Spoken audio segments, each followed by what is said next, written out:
ibadah. Banyak orang hidupnya susah karena perbuatannya. Paham kan? Setuju? Ya, karena 1 Samuel 2 ayat 30 Tuhan bilang, orang hormati aku, saya hormatinya. Orang yang tidak hormati saya, dia dihina. Makanya yang penting dalam hidup kita adalah untuk hormati Tuhan. Kalau kita nggak hormati Tuhan, berarti hidup kita jadi sia-sia.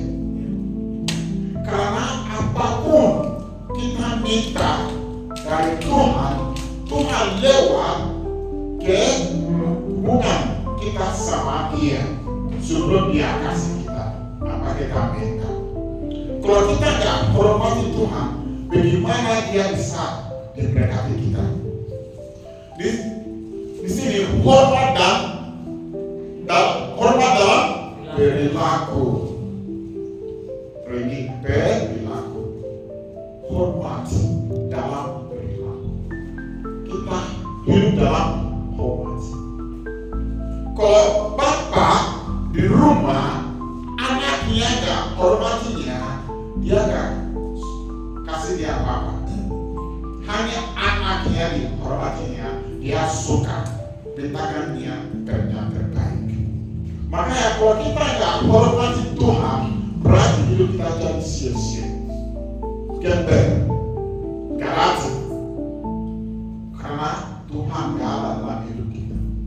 Kalau kita mau hidup kita mau jadi hidupnya penuh dengan harapan, harus kita hormati Tuhan. Di sini kita katakan, tetapi kamulah bangsanya terpilih, imamatnya rajani, bangsanya kudus, umat kepunyaannya Allah sendiri, supaya kamu memberitakan perbuatan-perbuatan yang besar dari Dia yang telah memanggil kamu keluar dari kegelapan kepada terangnya yang ajaib. Perbuatan-perbuatan yang besar dari Dia yang telah memanggil kamu. Tuhan memanggil kamu untuk melakukan perbuatan yang baik. Kalau kita di dalam Tuhan enggak melakukan perbuatan yang baik, berarti kita enggak dihormati. Tuhan enggak bisa tanggung jawab hidup kita. Hidup kita jadi hidup sendiri. Kita susah, enggak, Tuhan enggak peduli. Kita panggil Tuhan, Dia enggak jawab. Karena hidup kita menyesat hatinya. Begitu. Kalau kita hormati Tuhan, itu berarti perbuatan kita adalah perbuatan yang ajaib. Begitu. Kalau kita lakukan yang ajaib, Tuhan bisa berkati kita. Begitu. Makanya hari ini harus kita lihat bagaimana kita bisa hidup dalam beribadah. Cocok bagi seseorang yang telah mengabadikan diri kepada Tuhan, berbakti kepada Tuhan melalui iman kepada Yesus, kehidupannya sesuai dengan Injil. Harus kita hidup. Kalau saya orang Indonesia, saya hidup sebagai orang Indonesia. Kalau saya dari Afrika, saya hidup sebagai orang Afrika. Mana bedanya? Bedanya adalah makanannya. Kan? Di Indonesia kita makan nasi padang, nasi kudu, bermacam-macam. Di Afrika nggak ada nasi padang, nggak ada nasi kudu. Makanya kalau saya pergi ke resto, saya lihat ini makan apa? Padang, saya nggak tahu apa itu karena makanan saya beda dari situ. Kalau kita anak Tuhan, kita hidup sebagai anak Tuhan. Jangan jadi anak Tuhan, tapi kamu hidup sebagai sendiri. Harus kita hidup kita sesuai dengan anak Tuhan. Kalau kita anak Tuhan, harus kita hidup sesuai dengan anak Tuhan. Makanya harus kita ikut Injil kita beritakan untuk orang. kita enggak serang untuk melakukan yang lain dari apa kita dengarkan dari firman Tuhan. Apapun kita dengarkan firman Tuhan itu untuk hidup kita. Apapun kalian dengar hari ini adalah untuk hidup kamu. Benar. Kita di sini karena kita mau hidup kita baik. Kita menghormati Tuhan. Kita mendengarkan firman Tuhan. Tapi kalau kita dengarkan firman Tuhan, nggak lakukan itu, berarti kita adalah orang bikin masalah. Ganti sayur, kasih di kulkas, lupa nggak punya sayur. Sampai itu rusak. Kalau sudah rusak, ya baru ada sayur di kulkas. Begitu. Kalau kita dengarkan firman Tuhan, kalau kita nggak lakukan itu, berarti kita sudah lupa apa kita dengarkan. Itu waktu kita datang pulang ke apa firman Tuhan kita bawa, kita lupa. Begitu orang sudah beli sayur di pasar, bawa di rumahnya lupa untuk pakai, rusak. Nanti kita lupa firman itu, nggak bisa jalankan itu dalam Tuhan. Maka itu wajib kita lakukan apa kita dengarkan. Dari sini, dari Titus tadi kita dapat jangan memfitnah. Efesus 4 ayat 29 bilang janganlah ada perkataan kotor keluar dari mulut siapa? Mulut siapa? Mulut aku. Mulut aku. Mulutku. Atau bilang janganlah ada perkataan kotor keluar dari mulut siapa? Mulutku. Tetapi pakailah perkataan yang baik untuk membangun di mana perlu supaya mereka yang mendengarnya beroleh kasih karunia.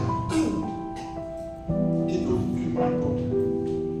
Kalau kita mau hidup sesuai dengan beritanya, harus kita jangan memfitnah. Jangan memfitnah. Jangan.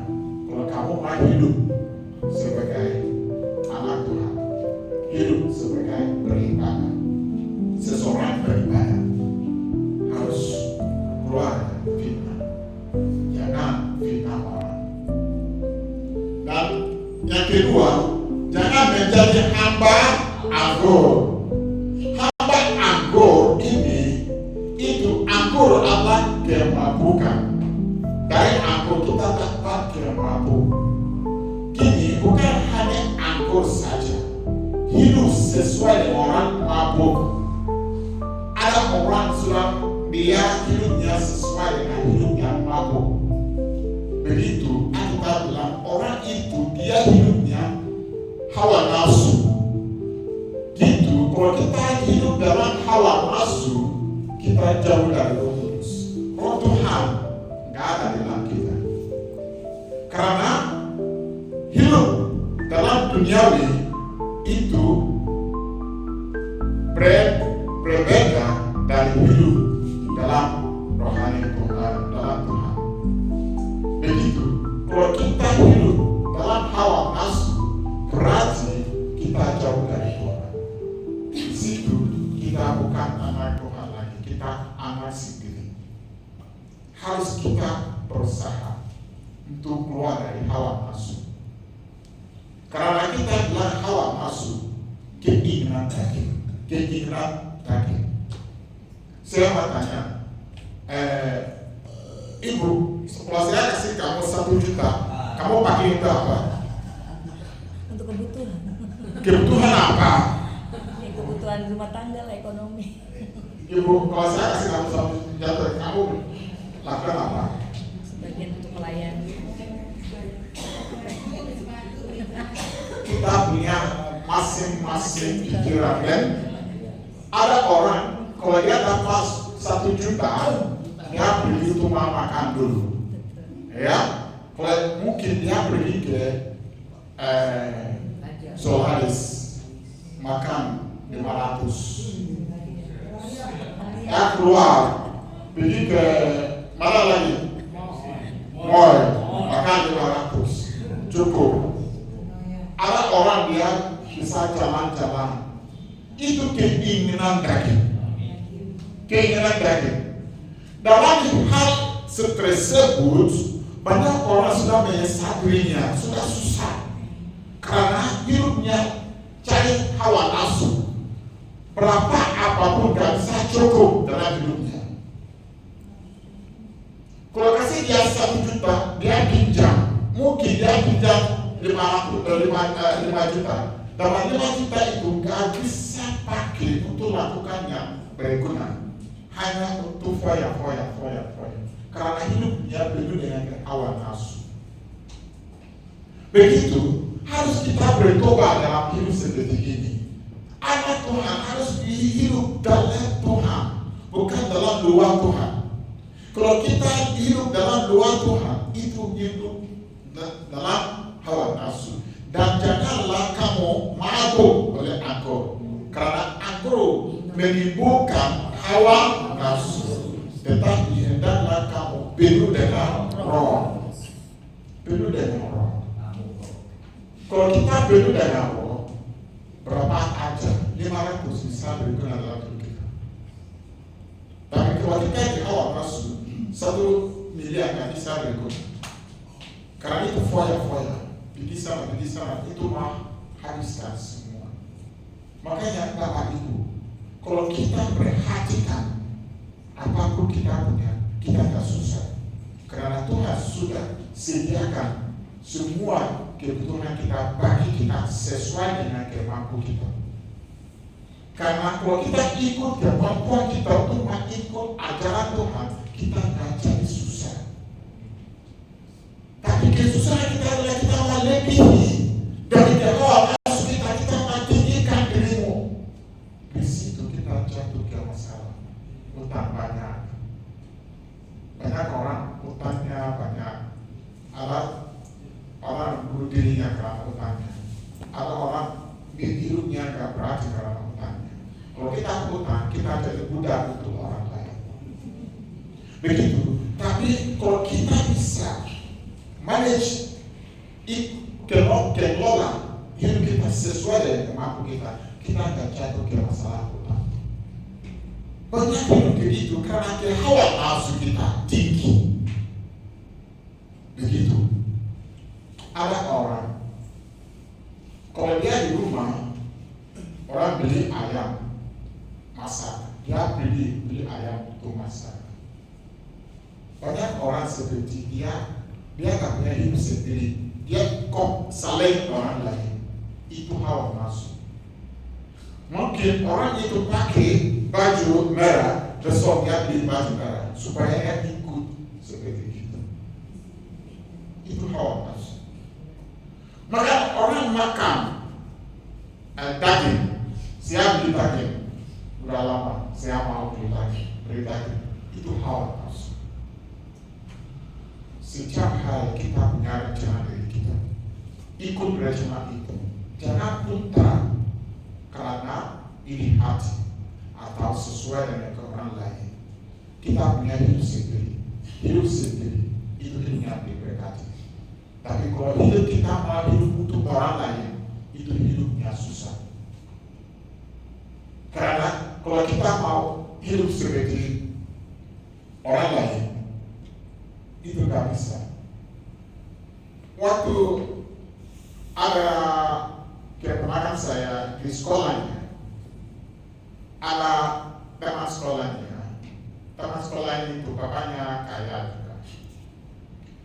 Itu waktu itu anak ini bilang bapaknya dia mau jual ubi. Ada ubi yang besar tersebut yang itu kali yang besar ubi yang besar itu kita makan di Afrika. Orang bisa jual.